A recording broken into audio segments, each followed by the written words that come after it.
고린도후서 12장 1절에서 10절까지의 말씀입니다. 교독하겠습니다. 무익하나마 내가 부득불 자랑하노니 주의 환상과 계시를 말하리라.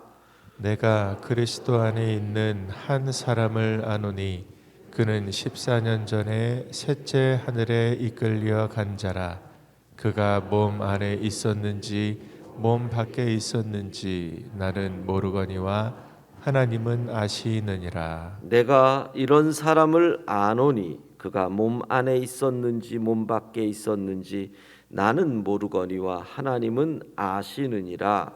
그가 낙원으로 이끌려가서 말로 표현할 수 없는 말을 들었으니 사람이 가히 이르지 못할 말이로다. 내가 이런 사람을 위하여 자랑하겠으나 나를 위하여는 약한 것들 외에 자랑하지 아니하리라. 내가 만일 자랑하고자 하여도 어리석은 자가 되지 아니할 것은 내가 참 말을 함이라. 그러나 누가 나를 보는 바와 내게 듣는 바에 지나치게 생각할까 두려워하여 그만두노라. 여러 계시를 받은 것이 지극히 크므로 너무 자만하지 않게 하시려고 내 육체에 가시 곧 사탄의 사자를 주셨으니 이는 나를 쳐서 너무 자만하지 않게 하려 하심이라. 이것이 내게서 떠나가게 하기 위하여 내가 3번 주께 간구하였더니 나에게 이르시기를 내 은혜가 내게 족하도다. 이는 내 능력이 약한 데서 온전하여 짐이라 하신지라. 그러므로 도리어 크게 기뻐함으로 나의 여러 약한 것들에 대하여 자랑하리니 이는 그리스도의 능력이 내게 머물게 하려 함이라. 그러므로 내가 그리스도를 위하여 약한 것들과 능력과 궁핍과 박해와 곤고를 기뻐하노니 이는 내가 약한 그때에 강함이라. 아멘. 우리가 기도 생활을 멈추게 되는 이유가 있다면 무엇일까요? 처음부터 기도 생활을 안 했다면 멈춘다라는 말이 의미가 없겠지요. 또 기도의 맛, 기도의 재미 그런 것을 모른다면 기도 생활에 깊이 들어가지 않았으니까 멈춘다라는 말도 통하지 않겠지만 정말 기도 생활을 열심히 하던 분이 어느 날 기도 생활을 멈추는 경우들이 종종 있습니다. 그렇다고 교회를 안 다니는 건 아닙니다. 교회는 나옵니다. 봉사도 그 모습을 보입니다. 그런데 기도의 생활은 그냥 마치 밥 먹기 싫은데 생명 유지하려고 하루 세 끼 조금 입에 붙이는 것처럼 그렇게 하는 분들이 계시다는 겁니다. 왜 그럴까? 그것은 내가 간절히 기도했는데, 내가 최선을 다해 기도했는데 내가 원하는 그 응답을 받지 못했을 때, 물론 그 받지 못한 응답의 결과가 내게 고통을 주고 견디기 어려운 아픔을 주고 상처를 주었을 때, 그 결과로 인해서 우리는 기도의 회의를 느끼게 된다는 겁니다. 하나님에 대한 신뢰가 흔들렸다, 이런 표현으로 쓸 수도 있겠죠. 거기에 한 가지 더 있습니다. 그 일들, 내게 다가온 문제를 해결하려고 간절히 매달렸는데 그 내게 다가온 일들이 내가 욕심을 부렸거나 내가 잘못을 해서 다가온 일이 아닐 때는 더 더 그 마음이 심해집니다. 거기에 한 걸음 더 나아가서 그 일이 내가 주의 일을 하다가 그런 결과가 나오면 우리에게는 원망하는 마음이 더 커질 수 있다는 겁니다. 자, 오늘 우리의 주제는 다시 기도하자. 어떤 상황인지 모르시지만 여러분의 기도의 줄이 간당간당하다면, 여러분의 기도의 줄이 거기에 곧 끊어질 것 같다면, 여러분의 기도의 불이 연료가 끊어진 듯 끄름만 나고 있다면 다시 불을 붙이고 다시 기도하자는 것입니다. 오늘 본문 바울이 하나님 앞에 간절히 기도했다라는 겁니다. 무슨 문제? 육체의 가시라고 표현된 것, 즉 질병 때문에 기도한 것으로 우리는 알고 있습니다.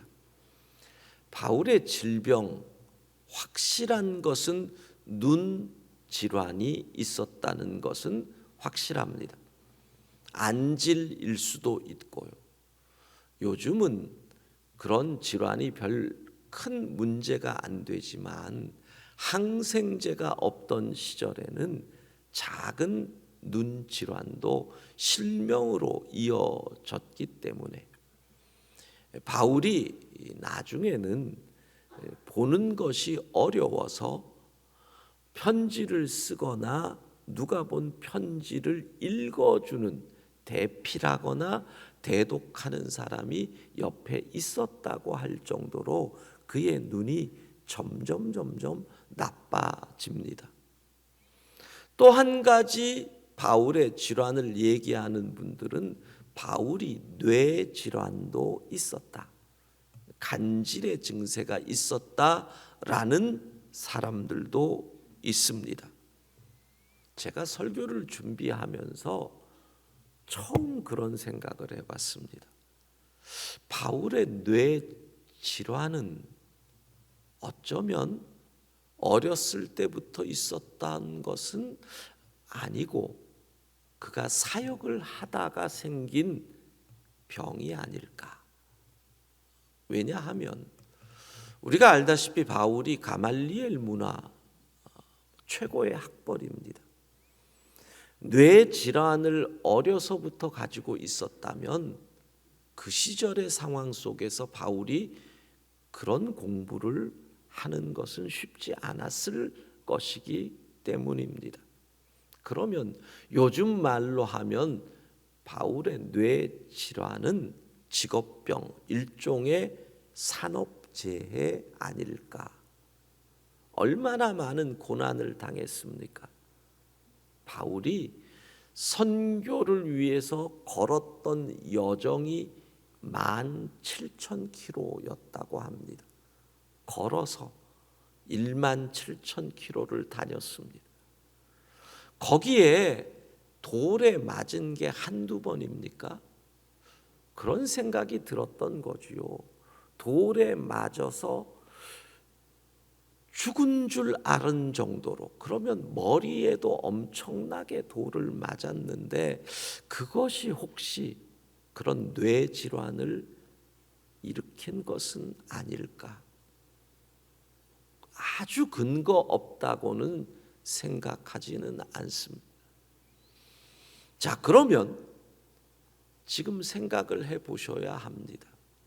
바울의 두 질환은 그의 선교의 사역에 방해가 크게 됩니다.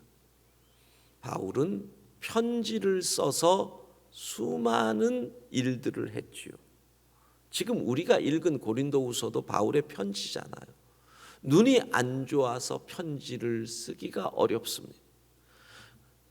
많은 교회들이 문제가 생길 때 바울에게 편지를 보내고 그 편지를 읽으며 답을 해주는 이 일이 바울에게는 참 중요한 주의 일인데 자기의 질환이 주의 일을 방해할 수 있습니다. 거기다가 뇌 질환이 있었다. 간질, 복음 전하다가 예수 믿으면 복 받습니다. 뭐 이렇게 전하다가 갑자기 거품을 물고 쓰러지면 사람들이 그 얘기를 듣겠습니까? 너나 잘하세요. 이러겠죠. 그 모든 일들이 복음 전파에 방해가 되니까 어쩌면 바울의 기도는 공적 영역에 속한다고 할 수 있는 겁니다. 나를 위한 것이 아닌 하나님의 나라를 위한 기도. 거기다가 바울의 능력이 어떤 능력입니까? 죽은 자를 살리는 능력을 하나님이 주셨잖아요. 그런 능력을 가진 사람인데 자기의 질병을 못 고쳤습니다. 본문을 보면 8절에 이것이 내게서 떠나가게 하기 위하여 내가 3번 주께 간구하였다.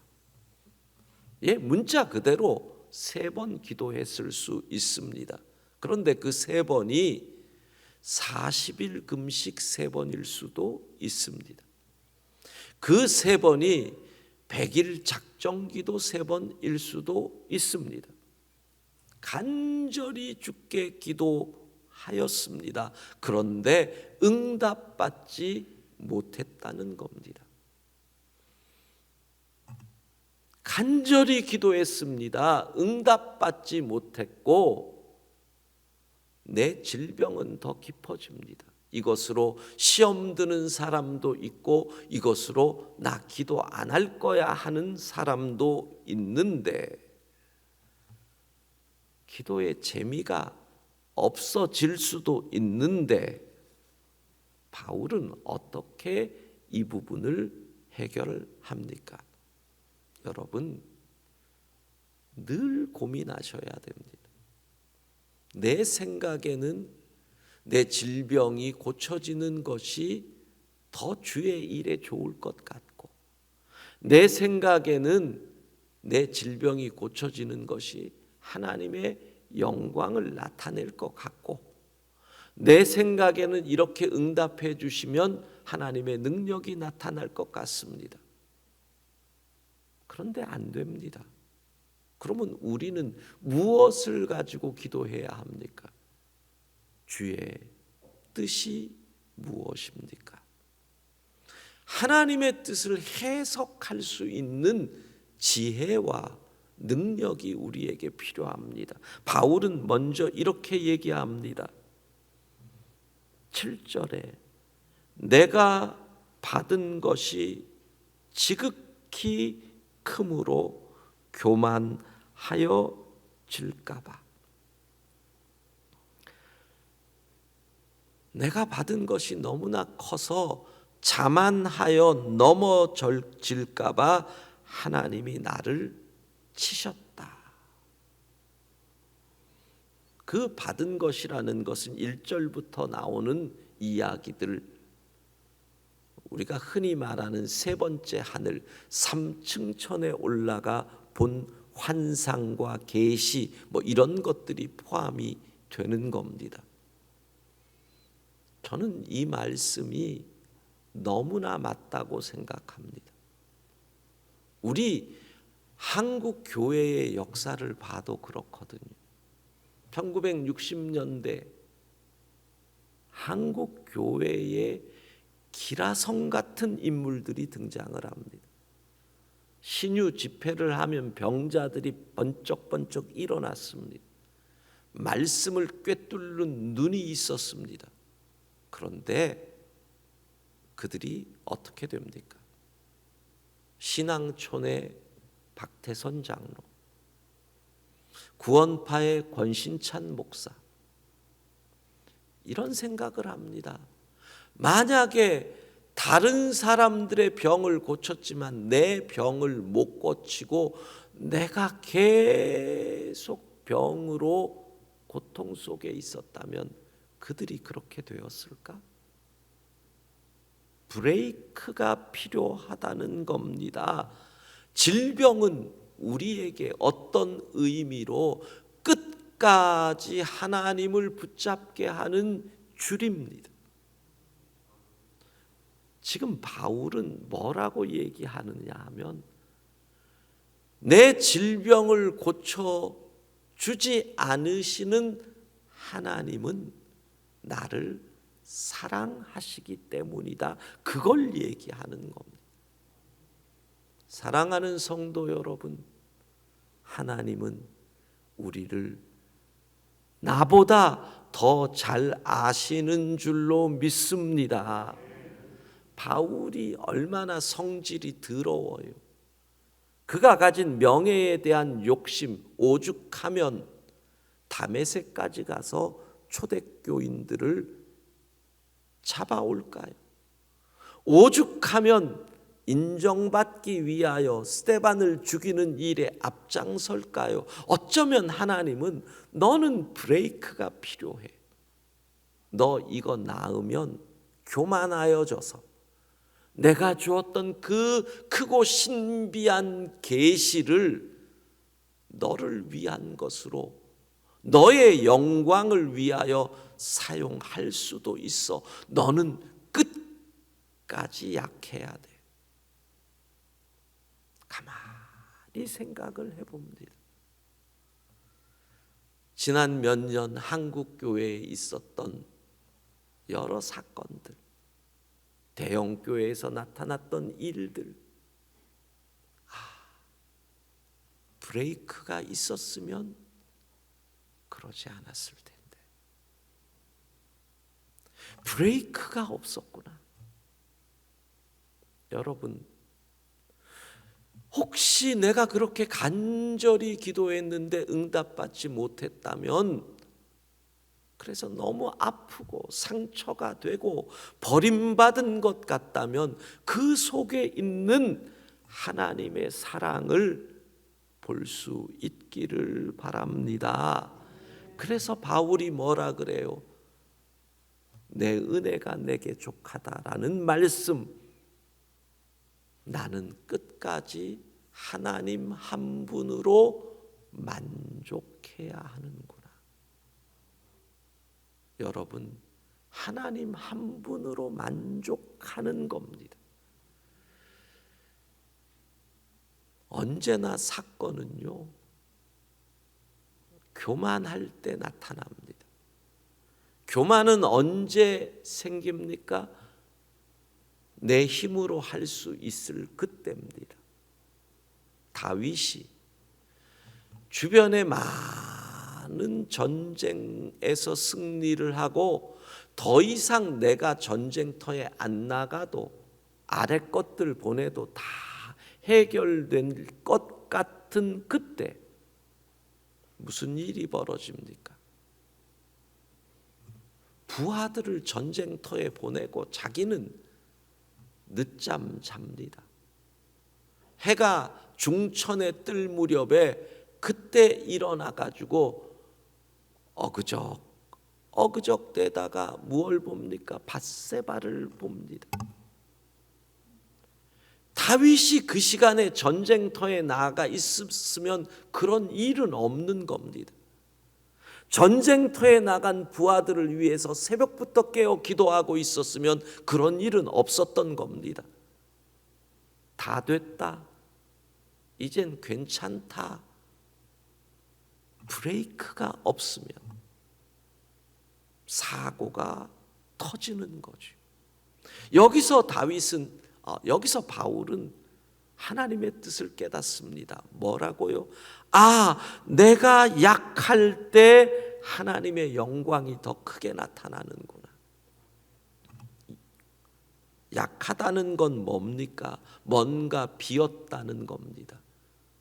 몸이 약하다는 것은 건강이 비었다는 거고, 그렇죠? 경제적으로 약하다는 것은 물질이 비었다는 겁니다.